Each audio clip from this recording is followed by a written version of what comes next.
మార్చుకున్నారు. కేసీఆర్ కుటుంబము వేల కోట్ల రూపాయల దోపిడీకి పాల్పడ్డది. ఈ మాట ఎవరో గారు, ఈ దేశ ప్రధానమంత్రి, ఈ దేశ హోంశాఖ మంత్రి నరేంద్ర మోడీ, అమిత్ షా గారు పదే పదే తెలంగాణకు వచ్చి కాళేశ్వరంలో వేల కోట్ల రూపాయల కుంభకోణానికి పాల్పడ్డారు. దీని మీద విచారణ జరగాలి అని వారు ఇక్కడ ప్రస్తావిస్తే కేంద్ర మంత్రివర్యులు కిషన్ రెడ్డి గారు, మాకు మీ వల్ల కాదు, మీరు కేసీఆర్కి జైల్లో పెట్టలేరు, మీరు ఈ కేసును సిబిఐకి బదిలీ చేయండి, 48 గంటల్లో కేసీఆర్ను, హరీష్ రావును, కేసీఆర్ కుటుంబాన్ని జైల్లో పెడతామని కిషన్ రెడ్డి గారు స్వయంగా కేంద్ర మంత్రిగా మాట్లాడారు.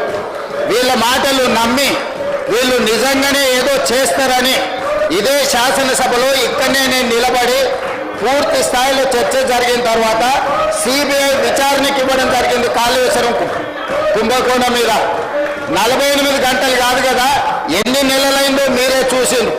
ఇవాళ గండ్ర వెంకటరమణారెడ్డి గారు సూచనలు ఇవ్వడమే మా బాధ్యత, సూచనలు ఇవ్వడమే గొప్ప విషయం అన్నట్టుగా కాకుండా నేను వారికి సూచన చేస్తున్న పాయల శంకర్ గారికి, వెంకటరమణారెడ్డి గారికి, మీరు వెళ్ళి కిషన్ రెడ్డి గారు కేంద్ర మంత్రి ఏదైతే కాళేశ్వరం మీద సిబిఐ విచారణ అన్నాడో, నెలల కొద్దీ సిబిఐ విచారణను మీరు ఢిల్లీలో తొక్కి పట్టుకొని మీరు వాళ్ళు ఒక్కటైపోయి మొన్నటి పార్లమెంట్ ఎన్నికల్లో, మున్సిపల్ ఎన్నికల్లో కలిసి ఎన్నికల్లో పోటీ చేసి ఓట్లు సీట్లు పంచుకున్నారు కదా.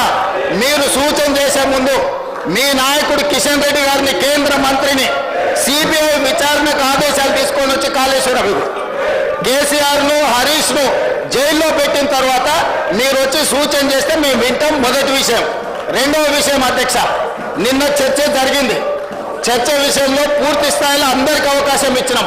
ఆ తర్వాత స్పష్టంగా జూన్ 2, 2014 నుంచి రాఘవ కన్స్ట్రక్షన్స్ మీద ఆరోపణ వరకు సిబిసిఐడి విచారణకు ఆదేశిస్తున్నామని ఇదే సభలో చెప్పినాం. వాళ్లకు రాజకీయం కావాలి. ఈ రోజు కుర్తిలో పడ్డ ఎలుకలాగా తయారైంది హరీష్ది, కేటీఆర్ది. ఎందుకంటే వేల కోట్ల రూపాయలు కొల్లగొట్టి మొత్తం ఇసుకను పిండి తాయిలం తీసి ఇవాళ వేల కోట్ల రూపాయలకు అధిపతులుగా మారారు.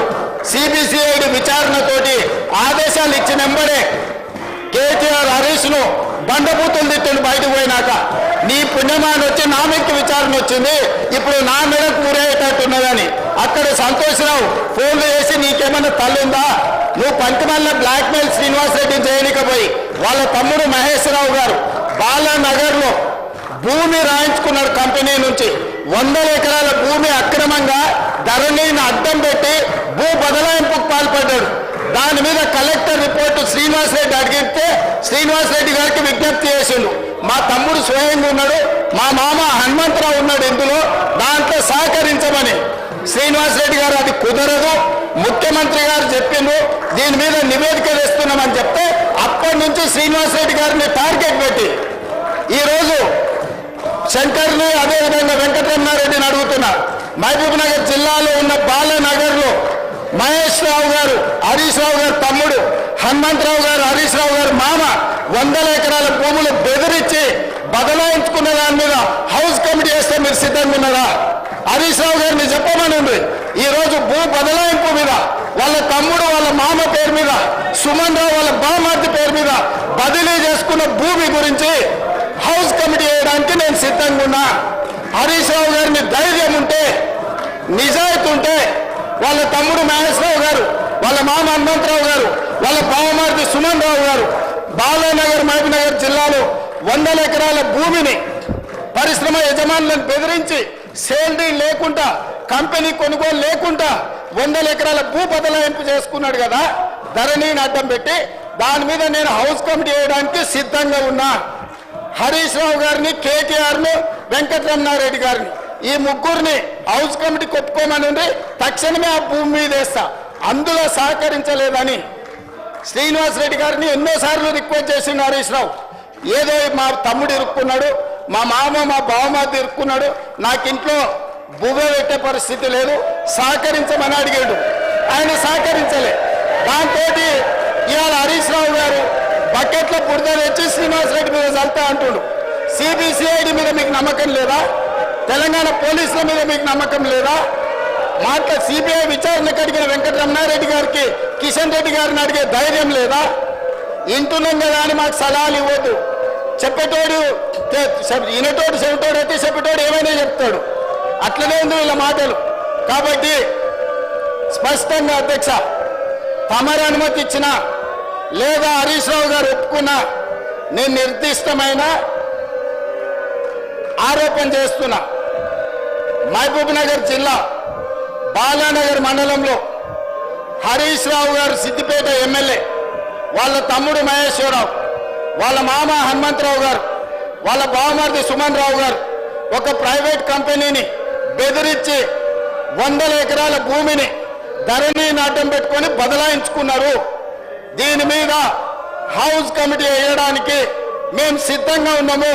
హరీష్ రావు గారు నిజాయితీ పరుడైతే, హరీష్ రావు గారు నిజాయితీ పరుడని మన కేటీఆర్ గారు నమ్మితే, హరీష్ రావు గారు నిజాయితీ పరుడని వెంకటరమణారెడ్డి గారు నమ్మితే ఈ హౌస్ కమిటీకి ఒప్పుకొని సహకరించాల్సిందిగా తమ ద్వారా వారికి విజ్ఞప్తి చేస్తున్నా. సాంబశివరావు గారు, అది కరెక్ట్ గా నేను ముఖ్యమంత్రి గారికి సమాధానం చెప్తా అంటున్నా. మీరు మైక్ ఇవ్వాలండి. లేదు అసలు ముఖ్యమంత్రి గారికి సమాధానం నేను చెప్తా అంటున్నా. సాంబశివరావు గారు, ముఖ్యమంత్రి గారికి సమాధానం చెప్తా అంటున్నా. సాంబశివరావు గారు మీరు మాట్లాడు అన్నా. నేను ఇది తప్పు అధ్యక్ష. ముఖ్యమంత్రి గారికి 3 నిమిషాలు సమాధానం చెప్తా 3 నిమిషాలు ఉన్నాయి.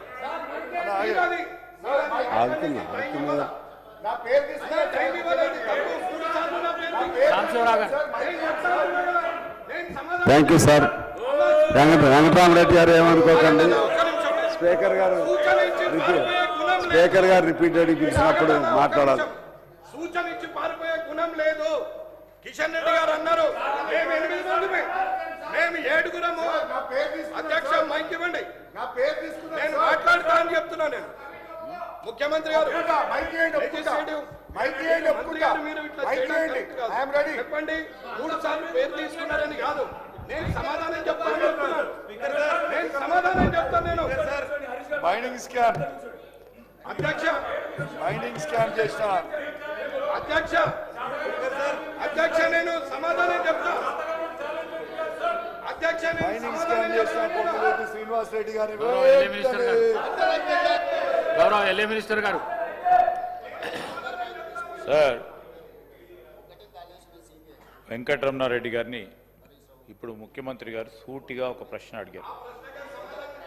మొదటిగా సిబిఐ ఎంక్వైరీకి సంబంధించిన కాళేశ్వరం ప్రాజెక్ట్ మీద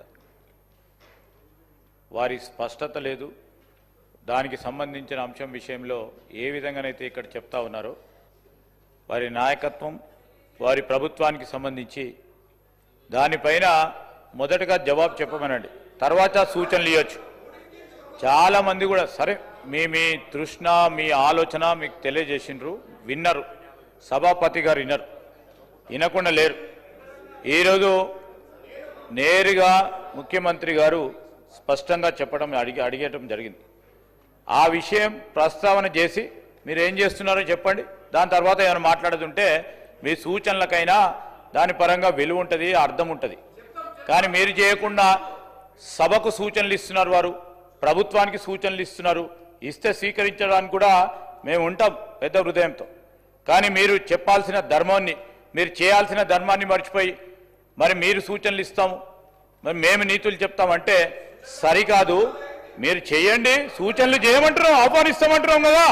మీరు ఆచరణలో పెట్టండి, ఆచరణలో పెట్టి మాకు చెప్పండి, ఆచరణలో పెట్టి మాకు చెప్పండి. మీరు ఆచరణలో ఎప్పుడు పెడతారో చెప్పండి. స్పష్టత మీకు ఆ విషయంలో స్పష్టత ఉన్న తర్వాతనే సార్ దాని విషయంలో నేను చెప్తా అంటే అదే ప్రత్యేకమైన విషయంలో వారు ఫస్ట్ మాట్లాడమని చెప్పండి. తర్వాత మీకు కానీ మా ప్రభుత్వానికి కానీ సూచనలు ఇవ్వండి. అధ్యక్ష సాంబశివరావు గారు,